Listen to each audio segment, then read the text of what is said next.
बऱ्याच वेळा कोलंबी भात किंवा बिर्याणी ड्राय होते, म्हणून घरातल्या व्यक्तींना ती खायला आवडत नाही। जर तुम्ही अशा पद्धतीने बनवलीत तर ती सगळ्यांना नक्कीच खायला आवडेल आणि अगदी 10 ते 15 मिनिटांमध्ये कोलंबी भात हा आपला रेडी सुद्धा होईल। नमस्कार, मी स्नेहाज किचन अँड ट्रॅव्हल्स मध्ये तुमचं स्वागत आहे। चला तर मग आता आपण कोलंबी भात कसं बनवायचं ते पाहूयात। कढई आपली तापत ठेवलेली आहे। इथे कढई आपली छान तापली सुद्धा आहे। त्याच्यामध्ये आता आपण साधारण 2 चमचे होईल एवढं तेल घालणार आहोत। तुम्ही तेलाचं प्रमाण तुमच्या आवडीनुसार कमी जास्त करू शकता। तेल आपलं छान तापलंय, त्याच्यामध्ये साधारण 2 कांदे मी इथे चिरून घेतलेले आहेत, 2 मोठे कांदे। आता आपण ते त्यात घालूया। कांदा आपल्याला चांगला परतून घ्यायचा आहे। कांदा आपल्याला 2-3 मिनिटं छान परतून घ्यायचा आहे। कांदा गुलाबी रंगाचा होईपर्यंत आपल्याला मस्त परतून घ्यायचा आहे। त्याच्यामध्ये आता आपण इथे 1 मोठा चमचा मीठ घालणार आहोत। मीठ घालून सुद्धा आपल्याला अजून 1 मिनिट चांगला असं कांदा परतून घ्यायचा आहे। इथे कांदा आपला छान परतून झालेला आहे। आता त्याच्यामध्ये आपण इथे 2 टोमॅटो चिरून घेतलेले आहेत, ते घालून ते सुद्धा आपण छान 2-3 मिनिटं मस्त परतून घेऊयात।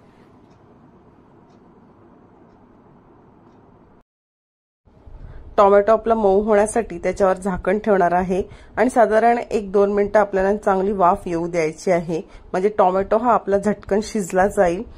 आता आपण झाकण काढून चेक करूया। टोमॅटो आपला मऊ पडलेला आहे, त्याला आपण असं 1-2 मिनिटं परतून घेऊया। टोमॅटो आपला चांगला शिजलेला आहे। आता आपण त्याच्यामध्ये साधारण 1 मोठा चमचा होईल एवढं आलं लसूण पेस्ट घालत आहोत। आलं लसूण पेस्ट मी घरीच बनवलेली आहे, ती आता आपण मस्त परतून घेऊयात। आलं लसूण पेस्ट आपली छान परतून झालेली आहे। त्याच्यामध्ये आता आपण 1 चमचा हळद घालूया, 1 चमचा गरम मसाला घालणार आहोत आपण। इथे मी छोटा चमचा घेतलेला आहे आणि इथे मी 1 मोठा चमचा बिर्याणी मसाला घालणार आहे। बिर्याणी मसाला 1 चमचा आपला आगरी कोळी मसाला घालणार आहे आणि सर्व मसाले आपण छान मिक्स करून घेणार आहोत। सर्व मसाले आपण छान परतून घेऊया। आता आपण त्याच्यावरती झाकण ठेवणार आहोत। झाकण ठेवून 1 मिनिट आपल्याला साधारण वाफ आणायची आहे, म्हणजे सर्व मसाले आपले छान शिजले जातील। 1 मिनिट झालेला आहे, आपण चेक करूया। मसाले आपले छान मुरलेले आहेत कांदा टोमॅटो मध्ये। आता आपण त्याच्यामध्ये कोळंबी घालणार आहोत। इथे मी 200 ग्राम कोळंबी स्वच्छ धुवून साफ करून घेतलेली आहे। या कोळंबीमध्ये जो काळा धागा असतो तो आपल्याला काढायचा आहे, तो काढून मी साफ केलेला आहे। ते आता कोळंबी आपण छान मिक्स करून घेणार आहोत।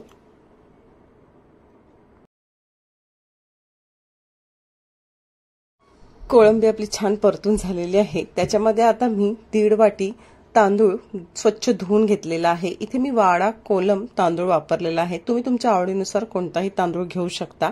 तांदूळ मी धुवून आधीच नितळत ठेवलेला होता, तो आता आपण त्याच्यामध्ये घालणार आहोत। तांदूळ आणि कोलंबी आता आपण व्यवस्थित मिक्स करून घेणार आहोत। एकदम कमी साहित्यामध्ये हा भात होतो आणि खायला खूप छान लागतो। एकदम झटपट आणि सोपी अशी ही रेसिपी आहे, तुम्ही नक्की ट्राय करून बघा। इथे भात आणि कोलंबी आपली व्यवस्थित मिक्स झालेली आहे। त्याच्यामध्ये आता आपण पाणी घालणार आहोत। इथे मी 2 ग्लास पाणी घातलेलं आहे।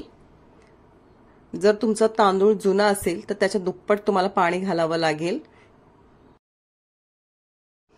आता इथे आपण थोडंसं मीठ ऍड करणार आहोत। सुरुवातीला आपण 1 चमचा मीठ ऍड केलेलं होतं, आता साधारण अर्धा चमचा होईल एवढं मीठ मी घातलेलं आहे। आता त्याच्यावर आपण झाकण ठेवून 1 उकळी आणणार आहोत। झाकण काढून आपण चेक करूया, पाण्याला उकळी आलेली आहे। आता आपण त्याच्यामध्ये साधारण 2 चमचे होईल एवढं साजूक तूप घालणार आहोत। एकदम कमी साहित्यामध्ये हे आपलं भात खायला खूप छान लागतं, तुम्ही नक्की ट्राय करून बघा। अशाच नवीन रेसिपीसाठी तुम्ही माझ्या चॅनलला लाईक, शेअर, सबस्क्राइब करा आणि कमेंट करायला विसरू नका। आता आपण 5 ते 10 मिनिटं वेट करूया। 5 ते 10 मिनिटं झालेली आहेत। साधारण आपला राईस हा रेडीच झालेला आहे। अजून 1-2 मिनिटांमध्ये हा भात आपला परफेक्ट होईल। एकदम कमी साहित्यामध्ये हा कोळंबी भात मी तयार केलेला आहे। स्पेशली जे सिंगल मॅन असतात, हॉस्टेलमध्ये राहणारी मुलं असतात, त्यांना कमी साहित्यामध्ये ही रेसिपी नक्की ट्राय करता येईल। वरून आता आपण कोथिंबीर घालतोय। इथे हा आपला कोलंबी भात रेडी झालेला आहे। धन्यवाद।